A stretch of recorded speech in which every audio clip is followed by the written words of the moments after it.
Good evening. Welcome to Bulletin at 9. I'm Oinitam.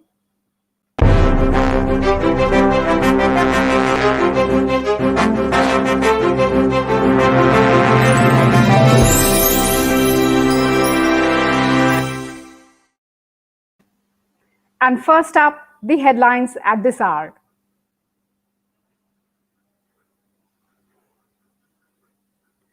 Not interested in contesting next assembly election, says Assam Finance, Health and Education Minister Himanta Biswa Sharma.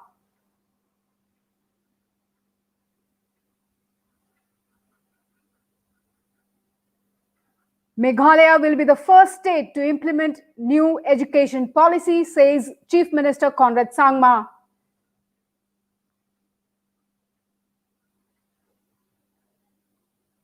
Mizoram Home Minister meets Assam Rifles DIG over COVID-19 protocol.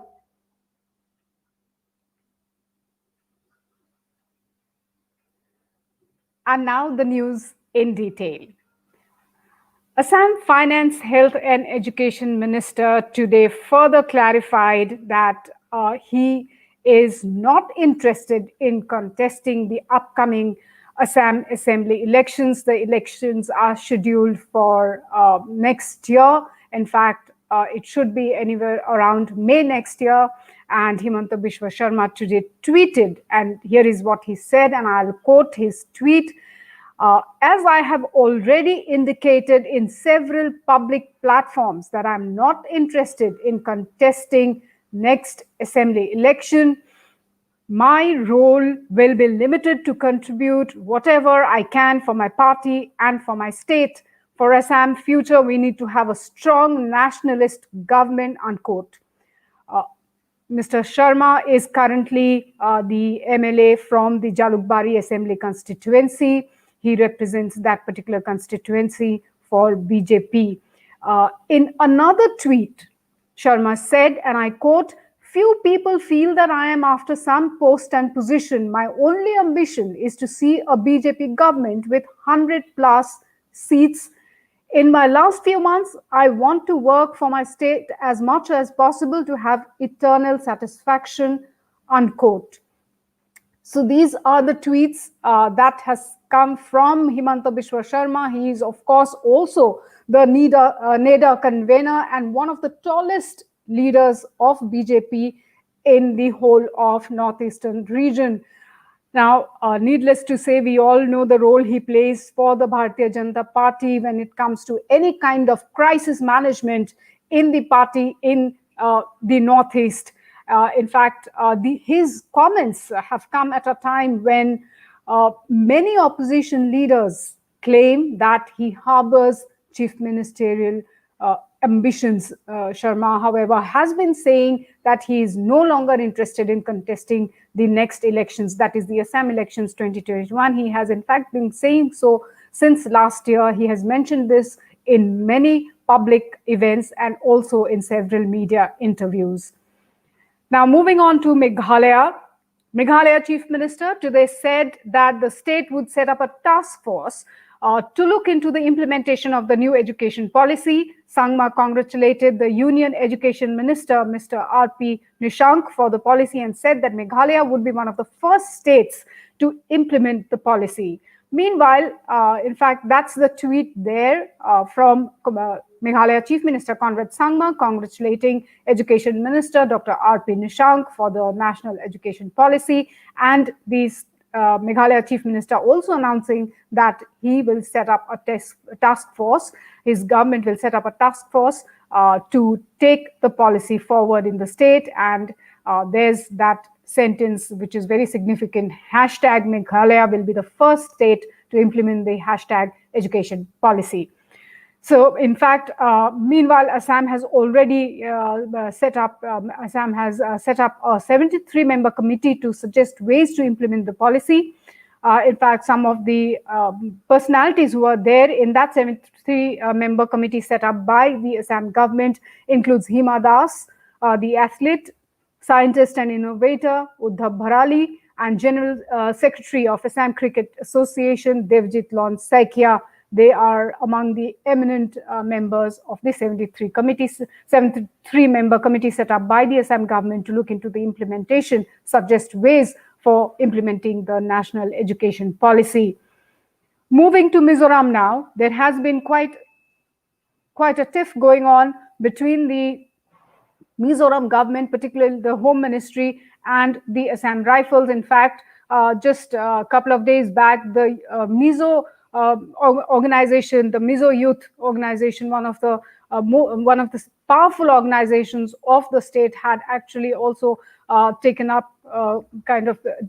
offense to certain allegations that Assam Rifles few Assam Rifles personnel had molested and misbehaved with two Mizo girls in Shamphai district, and they had also not attended the August 15th Independence Day celebrations. There were also allegations against the Assam Rifles personnel that they have been flouting COVID-19 protocol, the guidelines put forward for everybody's safety by the state government. Now, in that backdrop, Mizoram Home Minister Lalcham Liana, he met the 23-sector Assam Rifles DIG Brigadier Vinod S. in the wake of the recent spat that has taken place between the Home Department of Mizoram and the Assam Rifles. And I have just narrated the points, the issues, the sticky issues between the Assam Rifles, the Home Department of Mizoram government, and also the civil society there. Now, officials said that both the Home Minister and the DIG had a friendly interaction on the prevailing issue, and they are looking forward to settling all the issues amicably. Lalcham Liana told the DIG about the state government's stand and precautionary measures to prevent the spread of COVID-19. In fact, these were mentioned in an official statement issued by the government of Mizoram, while citing that the state government has appreciated and acknowledged the contribution and efforts of Assam Rifles in curbing drugs, arms smuggling, and checking infiltration. Lalcham Liana wished that better understanding and coordination exist perpetually between the state government and the force. So, looking forward to an amicable solution to all the disputes there between Assam Rifles and the Mizoram government and the people of Mizoram. Now, moving on to some national news. The monsoon session of Parliament, which will be the first since coronavirus hit all of us and lockdown was declared in March, will run from September 14 to October 1st, government sources said today, adding that proceedings of both houses would take place without leave, and proceedings will also, that means the House will also sit on Saturdays and Sundays. No leave would be given to anybody. No MPs will get any kind of leave. Now, sources said each house would sit for 4 hours every day, with one session in the morning and another in the afternoon. This will provide for a total of 18 sittings across the monsoon session. Parliament will function on weekends, as I already have mentioned, and there will be no leave to ensure that MPs do not return to their constituencies amid the pandemic and either get themselves infected or carry the infection back, the virus back to the Parliament. Among various measures and restrictions to be imposed to guard against COVID-19 threat are use of chambers and galleries of both houses for the sitting of the Lok Sabha and Rajya Sabha. So there will be a lot of precaution that is going to be taken. A lot of first time things are going to happen in the Parliament this time round, all to ensure that every member, every person of the Secretariat, every security personnel posted there in the Parliament premises are safe. There are also proposals to install an ultraviolet irradiation system in the air conditioning unit of the Rajya Sabha to kill germs and viruses. Overall, the monsoon session is likely to be marked by several firsts and special measures. 4 large, that is 85 inches display screens will be set up in the chambers, and 6 smaller ones, which would be around 40 inches screens and audio consoles in the 4 galleries, as well as cables to transmit real-time audio-visual signals and communication consoles to enable members to participate in debates and discussions. So a lot of technology there will be used, a lot of measures to ensure that everybody there are safe. In fact, separate seats will be allocated to every member. Seats will be reserved for the Prime Minister, for union ministers, the leaders of the House and opposition in chamber. These will be done in the chamber of Rajya Sabha, and former Prime Ministers, including Dr. Manmohan Singh, H.D. Deve Gowda, will also have seats reserved in the chamber. So every precaution being taken before the parliament session starts. Also here in Northeast, several states, they are also looking at options, like Tripura is looking at holding their assembly session out in the open. Assam government's session, the Assam assembly session, is also expected to begin by this month end. So assembly sessions there being held amid the coronavirus pandemic. Now, moving on to news from Kerala. A fire broke out at the Kerala Secretariat in Thiruvananthapuram today, which the opposition are saying that it's a conspiracy to destroy evidence related to the gold smuggling case. The leaders of the Bharatiya Janata Party staged a sit-in protest before the Secretariat against the government. BJP State President K. Surendran was arrested from the spot following the protest. Before being arrested, he shouted, "Democracy has been slaughtered." The protesting leaders of his party have demanded a forensic examination of the fire that affected the areas. The fire was brought under control, but many files are reported to have been destroyed, which has led to several opposition leaders suspecting foul play. Those are visuals from earlier in the day when the fire broke out in the Kerala Secretariat there in Thiruvananthapuram. And now opposition, of course, several files destroyed before the fire could be brought under control, and the opposition saying that this was just a ploy, this complete foul play, and the government actually, the state government actually trying to hide documents related to the gold smuggling case. Therefore, the opposition demanding a forensic examination of the fire and, of course, the areas around that space. So that's the activity that went on after the fire was doused. A lot of police personnel present there and people trying to clear the papers, the documents and files from inside the Secretariat building in Kerala's Thiruvananthapuram.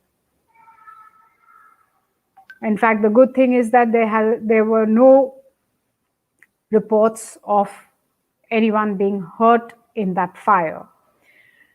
Now, a little bit about the COVID vaccine that Russia has already come out with. Now, according to the health ministry officials here in India, communication between India and Russia are on as far as Sputnik 5, the COVID vaccine, is concerned.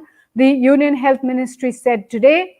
President Vladimir Putin on August 11 had announced Sputnik 5 vaccine, and Russia was the first one. Of course, Russia approved its vaccine, the vaccine against COVID-19, making Russia the first country to approve a vaccine. Russia had said the vaccine will be rolled out by end of this month. The country has already produced the first batch of Sputnik 5, named after the world's first satellite launched by the Soviet Union. This, according to reports. Now, of course, scientists and researchers still taking everything with a bit of salt there, with a pinch of salt there, and they are really not very happy as far as the safety of the drug is concerned, though Mr. Putin has assured that the drug is completely safe. And also there were reports suggesting that one of his daughters was already administered Sputnik 5.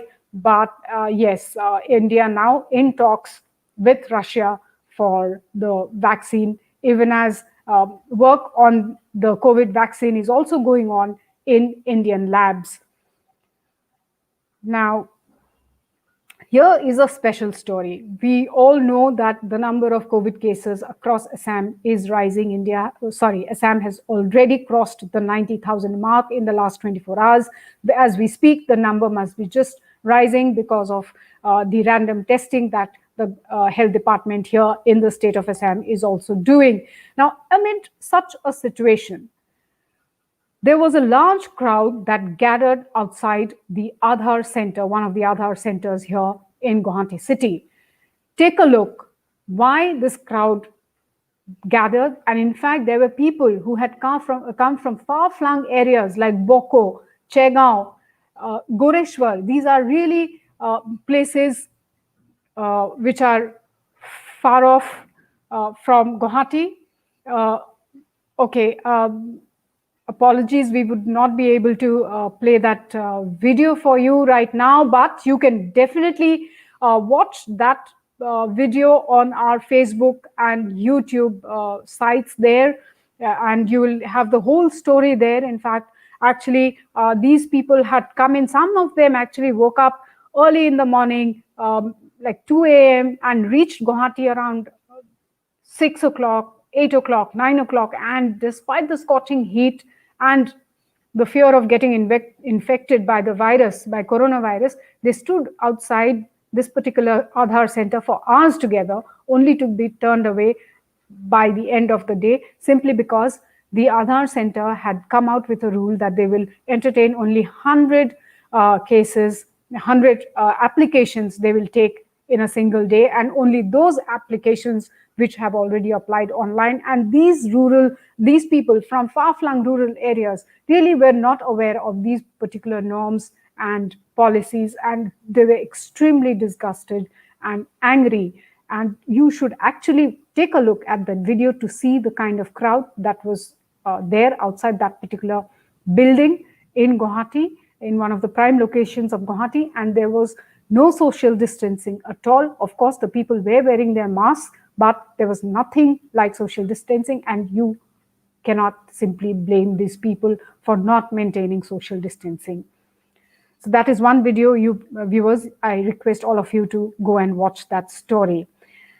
And finally, everybody loves Messi, which is why today we are going to leave you with this wonderful, interesting, fun video from Messi. See what he does when he is off the football field. Enjoy this video. Viewers, thank you so much for joining me this evening. Till we meet again, take care, stay safe, but do not forget to log into sentinelassam.com. Find us in YouTube, Instagram, Twitter, and Facebook. Till then, it's a good night and goodbye.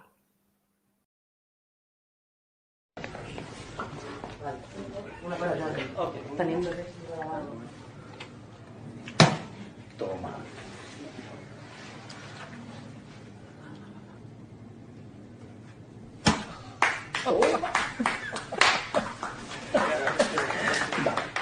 Voy a hacer esto aquí. A ver si es capaz de darle, hombre. Venga, va. Uy, casi le llega a dar, ¿eh? ¡Toma! Eso es complicado.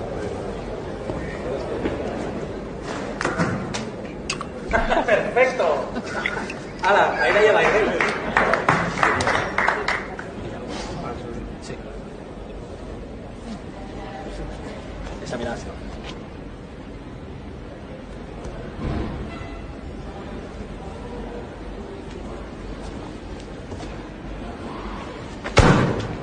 ¡Toma! ¡Ya! Vale, la pelota.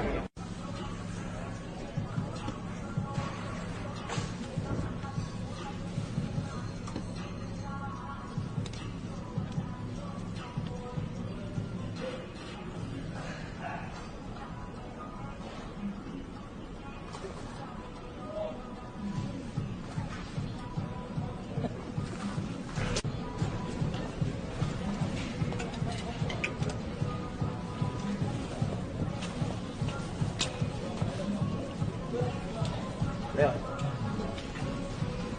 ¿te atreves?